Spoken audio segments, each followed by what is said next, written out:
lots of fun. Well, it's a pleasure to have you here, man. Yeah. We'll start with the first question. First time here.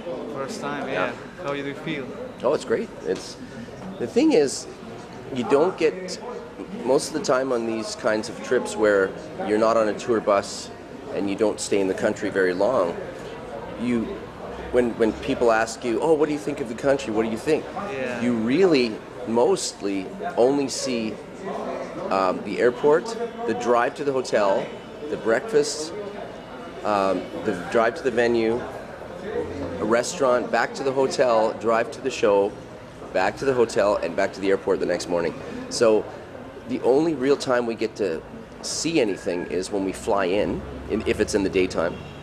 And the only real thing we get to do besides that is meet people. And that's cool. I mean, meeting the people, and that's why we're here.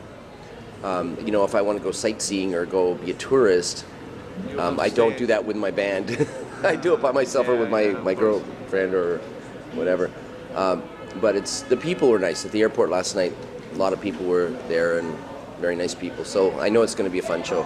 Very good. Yeah. So you guys are working on the release of the new album called Feast. Yep. Finished. Yeah, I finished it a while ago. Been waiting for it to come out for quite a while. And we also took a lot of long time to write it, 2 years. So it better be good. Hopefully it's good.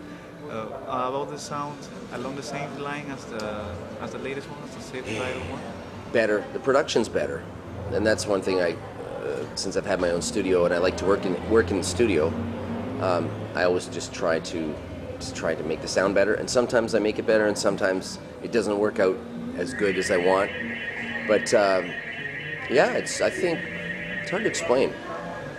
This time there's more melody than the last album, but not melodic as in like the commercial style or the ballad or instrumental melodic things. More melody with heavy stuff. So it's kind of an interesting one. Yeah, I think this should be a pretty good one. Every artist or musician always says, "Oh, it's our best album and #1."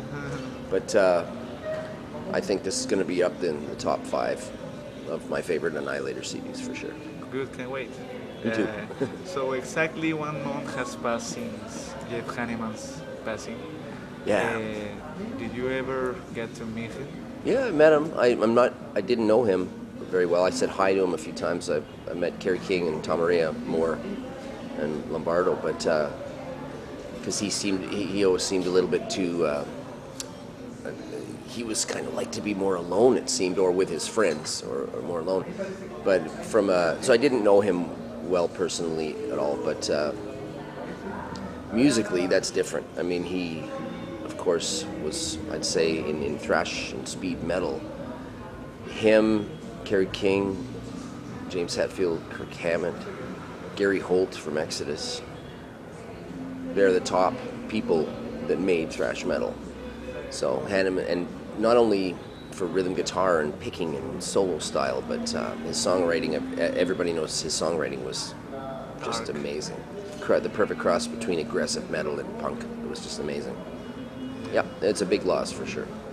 Maybe this is a silly question, but would you consider him an influence on you? Oh yeah, for sure. I mean, somebody asked me in an interview a few weeks ago, and I thought about it for a while, and I said, I think maybe 15% of Annihilator's riffs have some kind of roots in Slayer, and that would be King and Hanneman, right? So yes, definitely had a huge influence. I've always wanted to play like Annihilator doesn't play all heavy music. We have many different styles, but I've always wanted to make some of our heavy riffs as heavy as Slayer, and I could never do that because there's only one Hanneman and one King, one Slayer. But I always wanted to try, I knew I could never beat that. They're #1 at that, but they're a huge influence.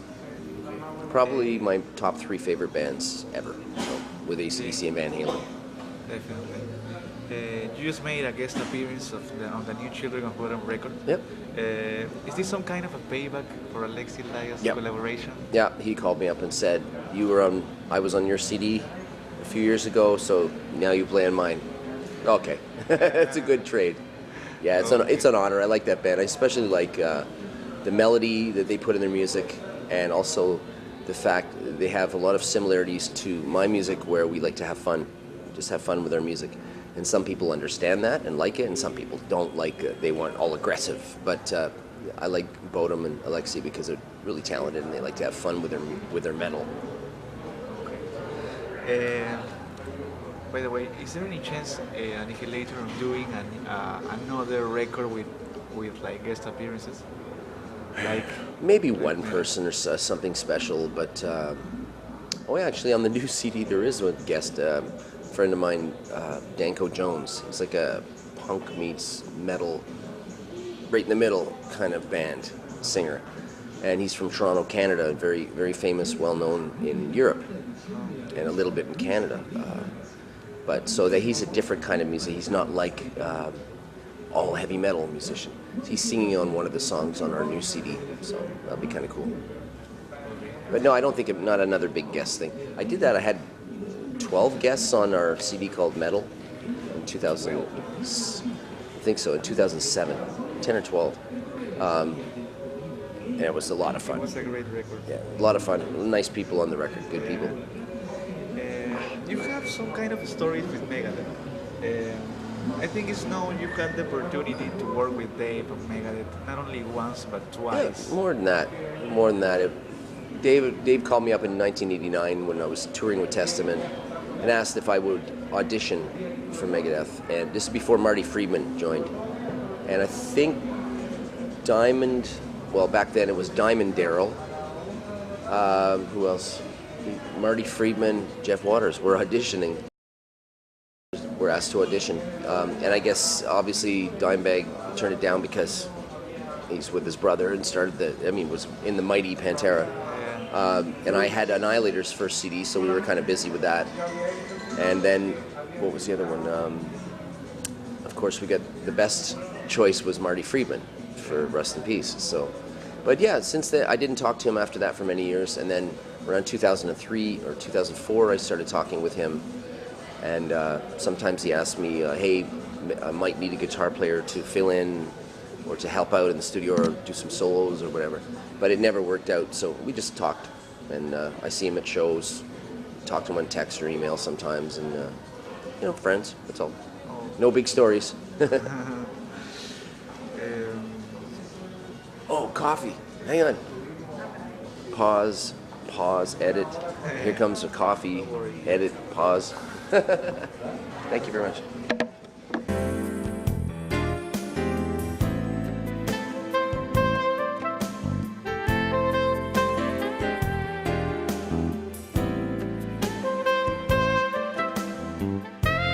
Ready, set, go. Okay. We're still talking about Megadeth. Do you think there's any chance you two, that which Dave was saying, you could work together eventually in the future? We joked about it a couple of years ago.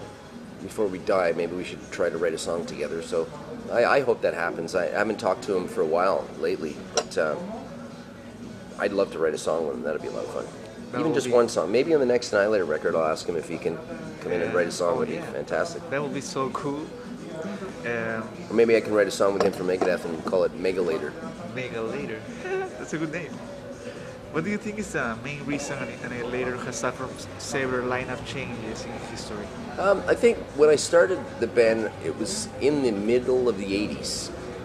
And I was living in a city called Ottawa, Canada, which is a big city and the capital of Canada, but it was not a metal. It was a very conservative city, so there was not a lot of musicians. So when I did find a band, they were good musicians, but they weren't too serious about practicing a lot and getting better and better. We were young kids, so I wanted to find musicians that wanted to really go 24 hours a day and work at music and nothing else. So I had to move to a new city.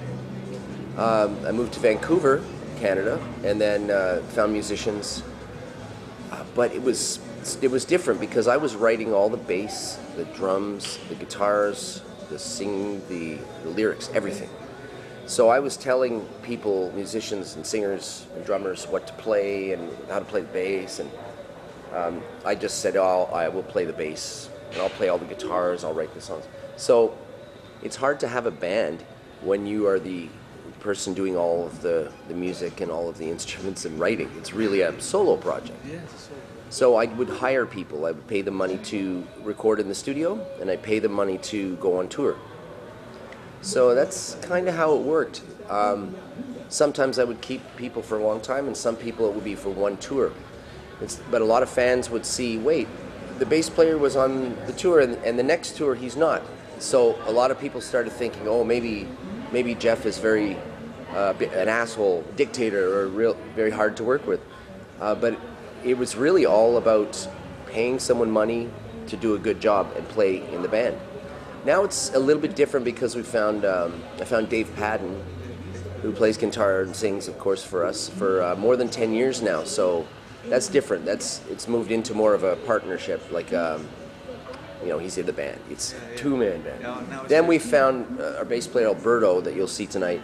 He's been with us for 3 years or something, and it was the first time for me. It took many years, but it was the first time where it felt like it was a band. So it was that's why it was changing all the time. It was kind of good for me because I could see a drummer and say, hey, do you want to come and tour with us? Do you want to play on our record? So I got some really good drummers and musicians to play, like Mike Mangini, guys like that. So I get to work with a lot of good musicians. So it was good for me, but it was very confusing for fans a lot of times. So that's pretty much how Annihilator works. Yeah, it's pretty well how it worked. And in Europe, where we have a lot of success and popularity, the fans finally kind of figured it out and went, oh, okay, that's okay. Because the people that we would get to come on tour would be really good, so they would be happy about that. You guys are playing Wacken and another European festivals this year, and there is a lot of touring for you this year. Yeah, I got lots coming up. I think just because we all band got together and said, let's, I'm not getting younger, so let's just go out and have fun and do as many shows as we can. So now we're saying to everybody, all the promoters say, you want us to play, make us a good, honest offer, and we'll come and play now. So.